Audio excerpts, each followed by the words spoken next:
ধরুন একদিন সকালে আপনি ঘুম থেকে উঠলেন আর আপনার বিছানার ঠিক পাশে একজন মহিলাকে শুয়ে থাকতে দেখলেন। এটা শুনে নটি হয়ে যাবেন না। ঠিক তখনই সেই মহিলাটা বলল যে তিনি আপনার স্ত্রী এবং তিনি ভবিষ্যৎ থেকে এসেছেন। আপনার কি প্রতিক্রিয়া হবে? নমস্কার, আমি অনির্বাণ, আমাদের চ্যানেল আপনাদের সকলকে স্বাগত। আজকে এই ভিডিওতে কথা বলবো sorry a wife from the future এই সিনেমাটার রিভিউ নিয়ে। তো চলুন ভিডিওটি শুরু করা যাক।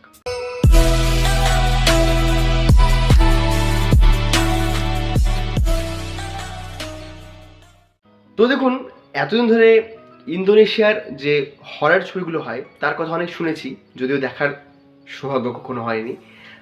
একটা কথা আপনাদের বলে রাখি, যারা এই ভিডিওটা দেখবেন তারা অবশ্যই বেস্ট ইন্দোনেশিয়ান হরার মুভিটার কিন্তু তালিকা আমাকে দিয়ে যেতে পারেন, তাহলে আমি সেগুলো দেখে রিভিউ করব।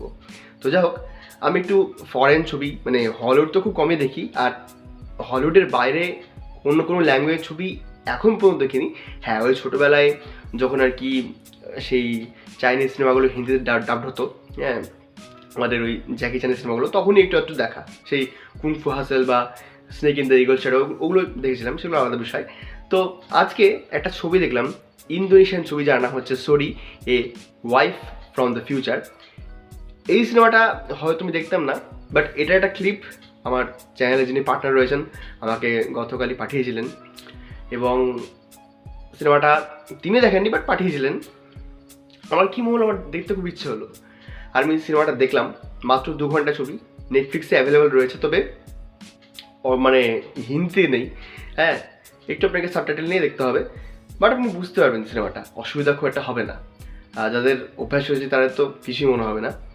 তো আমি যদি এক লাইনে এই সিনেমাটা রিভিউ করি না, সিনেমাটা দারুণ সিনেমা। মানে এমনিতে রোম্যান্টিক যে ছবিগুলো হয়, যেগুলো খুব মানে ড্রামাটিক, মানে যেগুলোতে খুব ড্রামা থাকে, সেই ধরনের যে রোম্যান্টিক ছবিগুলো, সেগুলো বেশ পোয়েটিক হয়। এই সিনেমাটা ঠিক পোয়েটিক বলবো না, মানে পোয়েটিক তো বটেই, কিছু তো দারুণ বিষয় আছে, এবং তার সাথে যে বিষয়টা এখানে রয়েছে মানে দুর্দান্ত। আপনি জাস্ট মজা পেয়ে যাবেন সিনেমাটা দেখে। একবার জাস্ট সিনেমা ট্রাই করুন।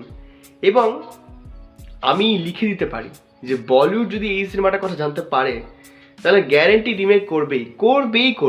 হ্যাঁ, মানে এত সুন্দর সিনেমাটা।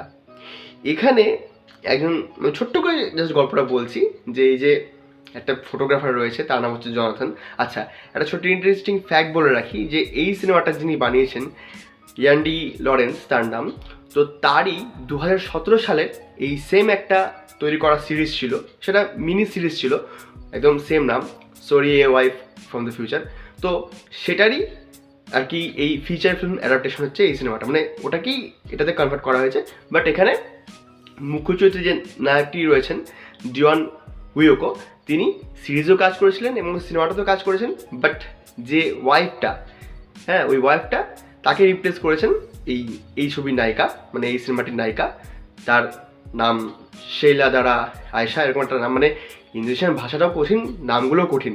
তো যা হোক, এই যে একজন ফটোগ্রাফার রয়েছেন, ওই গল্পটা খুব সামনে করে একটু বলছি, যে এখানে একজন ফটোগ্রাফার রয়েছেন যারা আর কি ওই একজন বড় ফটোগ্রাফার হওয়ার শখ, নিয়ে একটা সোলো এক্সিবিশন হবে, এবং তারপরে তার লাইফে একজন এরকম সকালবেলা আর কি একটা মহিলা প্রবেশ করছে, মানে ঘুম থেকে উঠে সেই মহিলাটাকে পাশে ডিসকভার করছে, আর সেই মহিলাটা ক্লেম করছে যে সে তার ফিউচার ওয়াইফ, যে ফিউচার ওয়াইফ মানে হতে চলেছে, বাট সে ফিউচার থেকে এসেছে।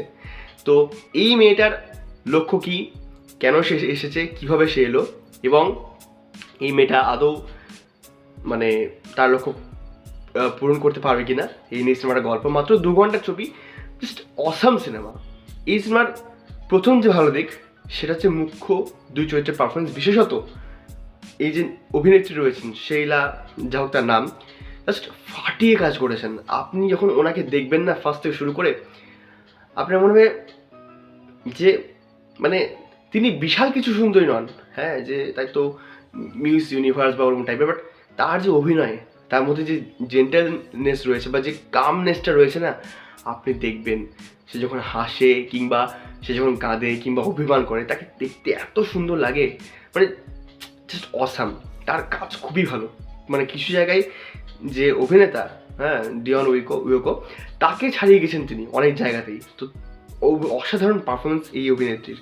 এবং ডিয়ন তিনিও মানে যেসব জায়গায় তার কাজ ছিল তিনি ভালো কাজ করেছেন, যেহেতু তিনি এর আগেও সিরিজে কাজ করেছিলেন, তো তার কাছে কাজটা খুব ইজি ছিল। এবং এখানে পার্শ্ব চরিত্রে যারা রয়েছেন তারাও বেশ ভালো কাজ করেছেন। এখানে ডিয়নের যে বন্ধুটা রয়েছে, সম্ভবত তার নাম কার্লো, হ্যাঁ, এছাড়াও এখানে আরেকজন ক্যারেক্টার আছে যার মানে সিনেমাটাই মানে গল্পতে খুব গুরুত্বপূর্ণ ক্যারেক্টার। আপনার হয়তো মনে হয় যে ক্যারেক্টারটা খুব এলো আর গেল, বাট গল্পে তার অবদান কিন্তু খুব গুরুত্বপূর্ণ। তো প্রত্যেকে কিন্তু খুব ভালো কাজ করেছেন। এবং দ্বিতীয় যে ভালো দিক সেটা হচ্ছে ফার্স্ট হাফে এত কিছু ঘটে, মানে আমি রিভিল করতে চাইছি না বিষয়টা, স্পয়লার দেবো না। একটা মোমেন্ট আসবে যখন থেকে আপনার মাথা হ্যাং হয়ে যাবে, মানে আপনার মনে হয় ভাই এত কিছু হচ্ছে, অ্যাকচুয়ালি আমরা বুঝতে তো পারছি না। হ্যাঁ, মজা ডেফিনেটলি ফার্স্ট হাফে খুব আছে। এবং সিনেমাটা যেরকম রান টাইম 2 ঘন্টার মধ্যে, খুব ভালো ছবি। সিনেমার কিছু ডায়লগ আছে যেগুলো আপনার মনে গেঁথে যাবে। হ্যাঁ, একটা ডায়লগ যেমন শুরুতেই বলা হয় যে এই যে গধূলিবেলাকে কেন ভালোবাসাটা সহজ, তার কারণ সে কখনো ওই যে গোধূলি খুব লাল হয়ে থাকে তাকে দেখতে খুব ভালো লাগে, আবার কখনো সে ধীরে ধীরে আধারের দিকে যখন যায়, মানে যখন একদম সন্ধ্যে পর অবস্থায় যখন সে ধীরে ধীরে ওই লালটা ধীরে ধীরে কালো হতে থাকে, লাল যে ছড়াটা, তা সত্ত্বেও এত ডিফারেন্স হওয়া সত্ত্বেও, মানে এত এর ভ্যারাইটি থাকা সত্ত্বেও আকাশ কিন্তু একে অ্যাকসেপ্ট করে নেয়। তো এই ধরনের খুব সুন্দর সুন্দর ডায়লগ কিন্তু এই সিনেমাতে রয়েছেন। এবং এই সিনেমার মিউজিকের কাজও ভালো। আর এর যে এন্ডিং, মানে এন্ডে এই সিনেমার যেভাবে শেষ হয়, আপনাকে একটু বুঝতে হবে অ্যাকচুয়ালি কী ঘটনাটা ঘটলো। শেষটা দারুণ। হ্যাঁ, সেখানে যেভাবে একটা মানুষের প্রেয়ার, অপেক্ষা, ভালোবাসা, হ্যাঁ, তো কনফিউশন, সেগুলোকে যেভাবে প্রেজেন্ট করা হয় আপনার মজা লাগবেই। আপনি মানে ডেফিনেটলি সিনেমাটাকে পছন্দ করবেনই করবেন। এবং একটা নেগেটিভ দিক এখানে রয়েছে আমি বলবো, সেটা হচ্ছে সিনেমার সেকেন্ড হাফের শুরুর দিকটা, মানে সেটা অল্প একটু ইন্টারেস্টিং হয়, বাট কিছু জায়গায় খুব মানে ওই প্রথম যে 1 ঘন্টা পর থেকে যে 20-30 মিনিটটা হলো ওটা একটু স্লো হয়ে যায়। 20-30 মিনিট না, ওরকম, হ্যাঁ 20-25 মিনিট হবে, একদম স্লো হয়ে যায়। তো তখন মনে হয় যে সিনেমাটা এগোচ্ছে না। হ্যাঁ, ওখানে আপনার মনে হয় যে রান টাইমটা যদি একটু কম হতো ভালো হতো, কিন্তু ওই যে বললাম লাস্টের যে ক্লাইম্যাক্সটা রয়েছে সেটা আপনার মন জয় করে নেবে, খুব মানে ভালো লাগবে ওই জায়গাটা। তো এই নেগেটিভ দিক থাকা সত্ত্বেও সিনেমাটা কিন্তু আপনাকে একদম হতাশ করবে না। এবং ওই যে বললাম যে ওই একটা রান টাইম বলছি, ওই মাঝে একটু স্লো হয়ে যাওয়ার পরেও কিন্তু সিনেমাটা শেষের দিকে খুব সুন্দর হয়ে যায় বলে কিন্তু দেখতে আরও ভালো লাগে। তো আমি প্রথমবার একটা এরকম ইন্দোনেশিয়ান সিনেমা মানে দেখলাম, ভালো লাগলো। আর আমি অ্যাকচুয়ালি রোম্যান্টিক ছবি কম দেখি তো বাট তাও এই সিনেমাটা যেরকম প্লট, যেরকম এর মেকিং এবং যেরকম ডিরেকশন কাজ, আপনার অবশ্যই ভালো লাগবে। আর একটা কথা আমি যেটা বলবো, যে যখন এই সিনেমাটা ওই যে নেগেটিভ পয়েন্টটা বললাম যে স্লো হয়ে গেছিলো, তখন মনে হচ্ছিলো সিনেমাটা আমি বেশি রেটিং দিতে পারবো না, মানে লেটার বক্সটিতে আমি রয়েছি, আপনারা যারা আছেন আমাকে ফলো করতে পারেন। হ্যাঁ, তো যাই হোক, তখন আমার মনে হচ্ছে যে আমি সিনেমাটাকে বেশি রেটিং দিতে পারবো না, বাট ওই যে এন্ডিংটা দেখলাম ওখানে আমার রেটিং চর করে বেড়ে গেল। তো এই ছিল আমার সোরে বা সরি যাই হোক, a wife from the future এই সিনেমাটার রিভিউ। আপনারা যারা দেখেছেন বা দেখবেন আপনারা প্লিজ কমেন্টে জানাবেন কেমন লাগলো। আজকের ভিডিও এতটুকুই। ভিডিওটি ভালো লাগলে লাইক করুন, কমেন্ট করুন, শেয়ার করুন, আমাদের চ্যানেলটি অবশ্যই সাবস্ক্রাইব করুন। ধন্যবাদ।